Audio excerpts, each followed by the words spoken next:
Hi. ലക്ഷദ്വീപിലെ മൂന്നാമത്തെ ദിവസം ഞങ്ങൾ രാവിലെ പോയത് സ്നോർക്കലിങ്ങിനാണ്. അതിനുശേഷം കയാക്കിംഗ് ഒക്കെ ഉണ്ടായിരുന്നു കേട്ടോ. അതിനുശേഷം ഗ്ലാസ് ബോട്ടിൽ കൽപ്പറ്റി ഐലൻഡ് കാണാൻ പോയി. 3/4 മണിക്കൂറോളം യാത്രയുണ്ടായിരുന്നു കേട്ടോ കടലിലൂടെ. ഞങ്ങൾ കയറിയതിൻ്റെ നേരെ ഓപ്പോസിറ്റ് സൈഡിലായിരുന്നു ബീച്ചിൻ്റെ ശരിക്കുള്ളൊരു വ്യൂ കേട്ടോ. ഇവിടെ ചെറിയൊരു ഗുഹയൊക്കെ ഉണ്ട്. അപ്പോൾ അതിലൊക്കെ നിന്നിട്ട് ഫോട്ടോ എടുക്കാം. ഫോട്ടോ തന്നെയാണ് ഇവിടുത്തെ മെയിൻ അട്രാക്ഷൻ. പിന്നെ കടലും. ഈ ദ്വീപിൽ നിറയെ കല്ലുകളാണ് കേട്ടോ. ഒരുപാട് പാറക്കൂട്ടങ്ങളാണ്.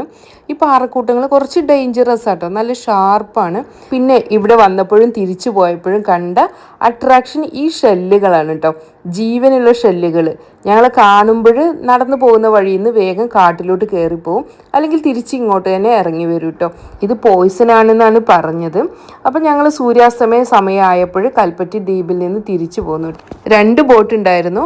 ഇന്ന് സൺസെറ്റ് കണ്ടത് കടലിൽ തന്നെ കേട്ടോ. എന്തായാലും നല്ലൊരു എക്സ്പീരിയൻസ് ആയിരുന്നു ഈ കൽപ്പറ്റി